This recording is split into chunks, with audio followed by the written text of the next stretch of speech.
In this video, we take a look at a green shimmering ink by Atramentis Heliogen Green Bronze. And I know I kill that name, I'm pronouncing it perfectly. As always, there's timestamps down below so you can skip around, but if you've got the time, I'd appreciate you checking out the entire video. It really does help this channel out. If you like other green inks, there's a link to a playlist down in the description. You can check that out and see all the green inks that have been reviewed. Welcome back. I'm Adam. I'm an ink guy. Let's get into the first writing sample, 80 GSM Clairfontaine. We have no bleeding, no ghosting. As is frequently the case, I'm gonna have to hold this at an angle so that it can be read, because otherwise you see how that, it becomes a little harder to read.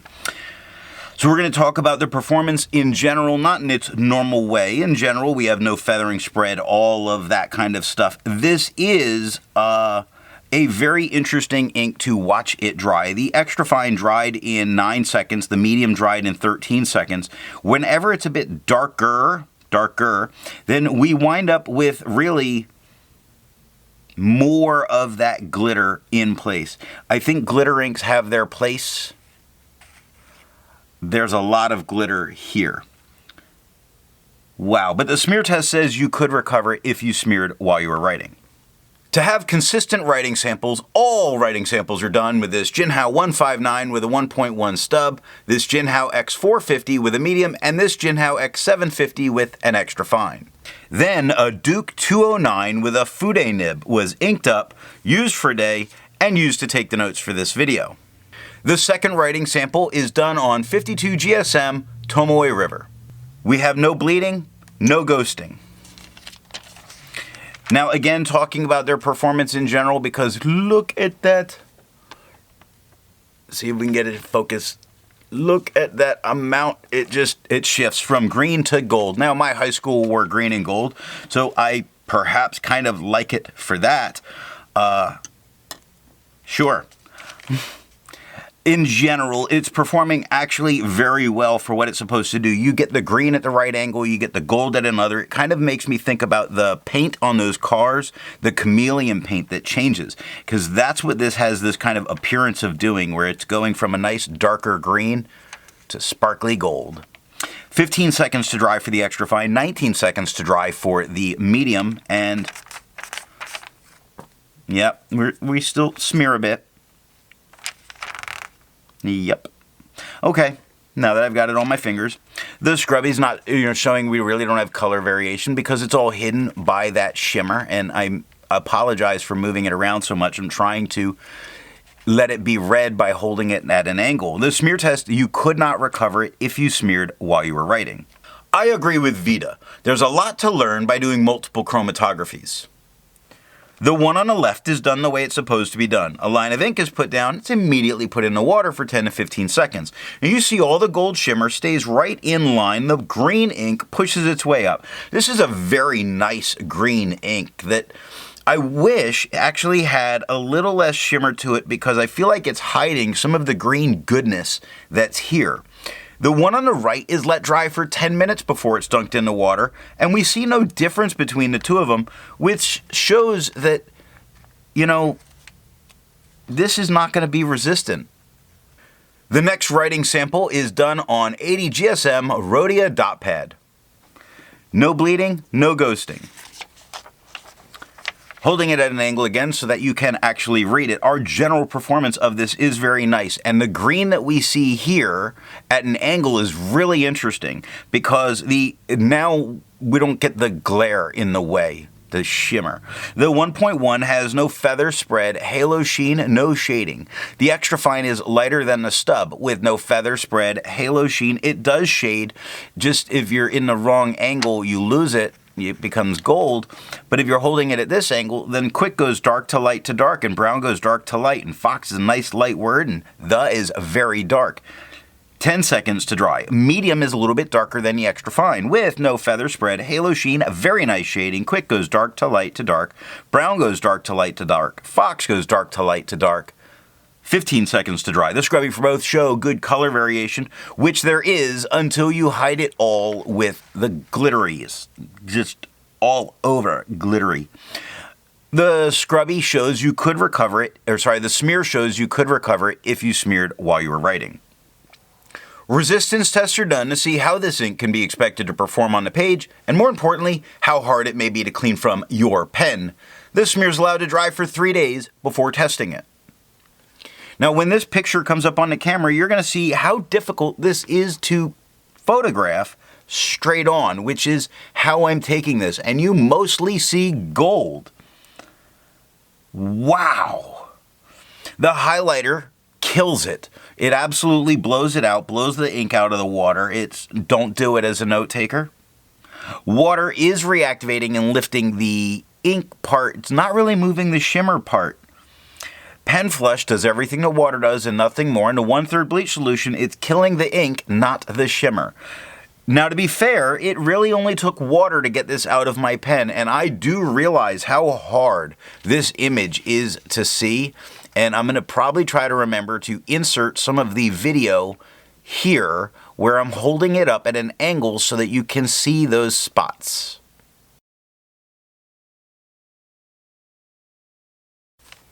The next writing sample is done on G Lalo paper. We have no bleeding, no ghosting. I was really curious how this could look on this gray background paper. Now the 1.1, holding at an angle so that we don't kill the sparkles. The 1.1 has no feather spread, halo sheen, no shade. The extra fine is lighter than the stub. With no feather spread, halo sheen, it has spots of shading, like the Q is darker and the K is darker, and quick is light, and brown starts dark and gets light. It's 9 seconds to dry. The thing is, all of what we see here for shading dies under the shimmer. So you got to use this ink because you want the shimmer, not the shading. The medium performs very well. I'm going to stop talking about all those other performances for the shimmer inks because it just doesn't really apply. I mean, we have no feathering spread, no halo, no sheen coming through. 13 seconds to dry. The smear test shows that you could recover it maybe, if you smeared while you were writing. There's a very light maybe there. The shimmer's so strong with this one. For the inks tested, the average viscosity was 2.5, with the realm of normal being from 2.1 to 2.9. Atramentis Heliogen Green Bronze has a viscosity of 2.91, taking it just outside of normal and making it a little bit drier. And seeing all that shimmer, we can kind of understand why. Now, if you're interested in seeing how the viscosity is tested and how that bell curve's made, then there's a link to that video down in the description. Not in my lap. There's an arrow. It's a description. Just look that up. Let's take a look at White Lines paper. No bleeding, no ghosting. Holding it at an angle so that you can see what's here, because we still get quite a bit of this glitter coming through on a much more absorbent paper. We have no spread, no feathers, no halo sheen. The shading doesn't matter because it's all going to be hidden by the glitter when you see it more directly on. And the smear test, you could recover it if you smeared while you were writing. And I apologize, but I have to hold it at this angle or you can't see what's there. For the inks tested, the average dry time was 17 seconds, with the realm of normal being from 13 to 21 seconds. Atramentis Heliogen Green Bronze has an average dry time of 14 seconds, making it normal. The last writing sample is done on Franklin Christoph paper. We have no bleeding, no ghosting.